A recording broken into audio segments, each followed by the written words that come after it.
Olá, eu sou o professor Gessé Cortez e você está assistindo a mais um Gramática Descomplicada. No programa de hoje, vamos continuar tratando a respeito do assunto verbo, esse assunto tão presente no seu concurso público.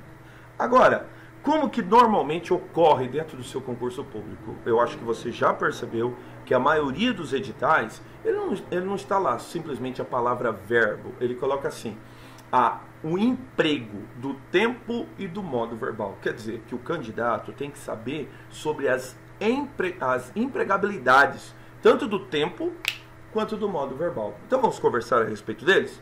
Vamos lá, vamos comigo aqui. Primeira coisa que você tem que ter em mente, o verbo ele é dividido em determinados modos, são 3 modos, modo indicativo, modo subjuntivo e o modo imperativo.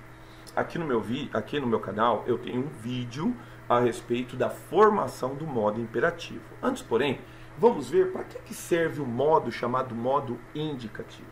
O modo indicativo, meus amigos, ele exprime, ele determina, ele apresenta uma certeza. O modo indicativo, ele serve por causa das regiões da certeza. Tudo aquilo que você tem certeza que aconteceu, tudo aquilo que você tem certeza que acontece, ou tudo aquilo que você tem certeza que acontecerá. Só que o modo indicativo, ele tem 6 tempos verbais. Ora, Gessé, o negócio não é apenas presente, passado e futuro? Sim, só que o modo indicativo é composto por 6 e você precisa saber como é que eu aplico esses 6 tempos. Eu vou conseguir falar de todos hoje? Claro que não, mas vou falar de um. Vou falar a respeito do presente do indicativo. Qual que é a dúvida? Normalmente as pessoas querem atribuir o nome, né, à pessoa, né? Bom, se ele é presente, então é algo que está acontecendo agora, Gessé. Isso acontece? Sim. Ele pode referir-se, ou ele tem em uma das suas aplicabilidades, e você está vendo aqui muito providencialmente tem o número 1, dentro de uma das suas aplicabilidades, ele apresenta um fato que ocorre no momento da fala. Então eu estou ali conversando com você e falo, olha, eu trabalho aqui desde menino, trabalho, porque eu ainda estou trabalhando. Entende? E vou trabalhar até os patrões decidirem que eu estou trabalhando, não é? Então, eu vivo nessa cidade, eu vivo, realmente, eu nasci aqui e vivo aqui nessa cidade, entende? É um ato que ocorre no momento da fala, mas muitas pessoas acham que é só para isso que serve o presente do indicativo. Só que o presente do indicativo tem outras aplicabilidades, certo? Vamos lá? Me acompanha. Por exemplo, algo muito comum. Ele pode ser usado num presente chamado de presente atemporal. Quer dizer, é um presente que ele não tem início, ele não tem meio, ele não tem fim.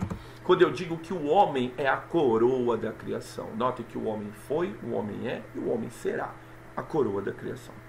Tem um outro versículo na Bíblia que diz que nunca se ouviu falar de um Deus que trabalha por aquele que nele espera. É um Deus que trabalha, quer dizer que ele trabalhou, ele está trabalhando nesse exato momento e ele vai continuar trabalhando. Entendeu? É um presente chamado de presente atemporal. Só que o presente do indicativo ele vai ter outras aplicabilidades. Acompanha comigo. Ele pode ser um presente que está atrelado ou usado como um passado. Peraí.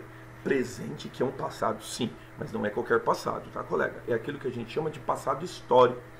Você nunca ouviu o seu professor de história falar assim, olha, em 1500 o Cabral chega ao Brasil, encontra uma terra cheia de... Ele não encontrou, não é passado? Sim, mas como é um passado histórico, o professor ou o seu interlocutor enfatiza esse passado histórico fazendo como?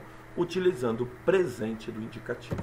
Notem, em 1889 o Brasil torna-se uma república. Notem, já não seria correto dizer que o Brasil tornou-se? Sim.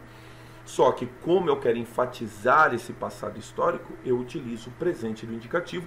O presente do indicativo, ele possui esta aplicabilidade. Certo? Confuso?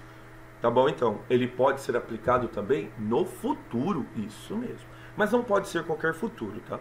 Tem que ser um futuro certo, um futuro que você tem certeza que vai acontecer, tá? Então, a gente está organizando ali um futebol no final de semana, aí eu lembro vocês, olha, eu tô com um probleminha na perna e tal, então lembra, tá? Eu só jogo no gol, eu só jogo como reserva, entendeu? Só se precisar, jogo. Peraí, a gente não vai jogar ainda? Mas é um futuro certo. Eu vou estar lá, entende? Mas é um futuro certo. É um futuro que vai acontecer, mas eu tenho certeza que vai acontecer. Por exemplo, eu estou te devendo um dinheiro. Então hoje à noite eu passo na sua casa e te pago. Não é passarei e pagarei, Gessé? Sim, mas o presente do indicativo ele possui esta aplicabilidade e você tem que saber se defender no concurso público, certo? E aí, é claro, uma outra aplicabilidade dada ao presente, mas não é qualquer presente. É um presente habitual, é um presente ligado ao seu cotidiano, tá? Então, eu sempre gosto de brincar em sala de aula, né? Eu pergunto para as pessoas, você dirige? A pessoa responde, sim, eu dirijo. Só que na sala de aula a pessoa não está dirigindo. Por que ela fala que ela dirige? Porque ela tem o costume de dirigir. Ela não está fazendo aquilo ali, naquele exato momento, mas ela tem o costume de fazer. É aquilo que a gente chama de presente habitual. Você dirige? Sim, dirijo, certo? Sempre lembrando, o presente do indicativo, ele não tem uma determinada marca para que você possa reconhecê-lo. Você tem que saber associá-lo às conjugações às quais o verbo, né, pertence. Então lembra sempre, eu tenho verbos de primeira conjugação. O que é um verbo de primeira conjugação? São todos os verbos terminados em ar. Cantar, falar, brincar, né, comunicar e assim por diante. Então ele não vai ter necessariamente uma letra ou algo que o identifique como presente do indicativo. Só que no começo, essa letra A, ela será substituída em todos os casos pela letra O. E assim você vai se basear.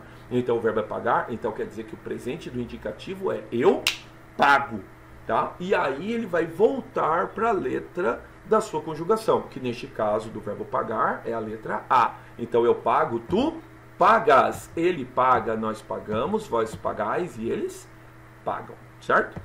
O mesmo procedimento você vai fazer na segunda conjugação. Quais são as segundas conjugações? São os verbos terminados em er, beber, vender, correr, tá?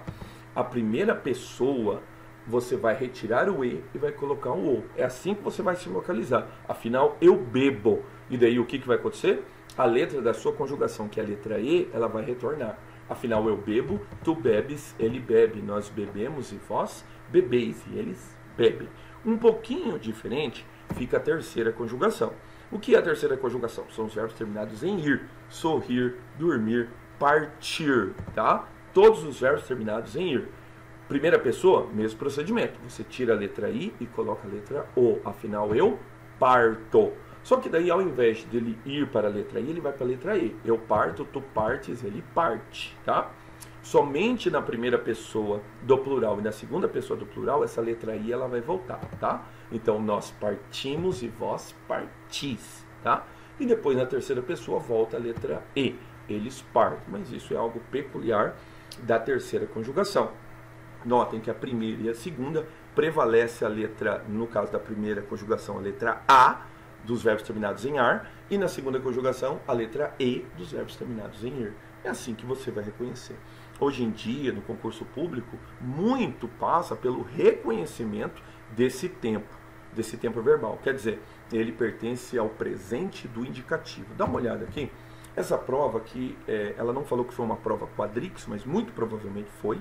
Nós vivemos tempos, né, aqui em Campo Grande, Mato Grosso do Sul, de duas provas quadrix. Nós temos a prova do Conselho Regional de Psicologia, que se aproxima, e também temos a prova do Conselho Regional de Medicina, que também se aproxima.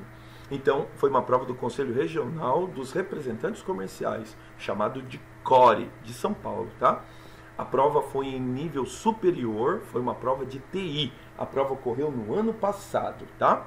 Diz assim, na locução verbal, oração, o número deve. O que você faz? Você flexiona o verbo. Notem, eu devo, tu deves, ele deve. Notem que é o verbo dever. Então lembra, o ezinho da segunda conjugação terminada em er, ele vai retornar. Eu devo, tu deves, ele deve. Ele vai perguntar, o verbo auxiliar, que é esse verbo sublinhado, está empregado no presente do indicativo, certo?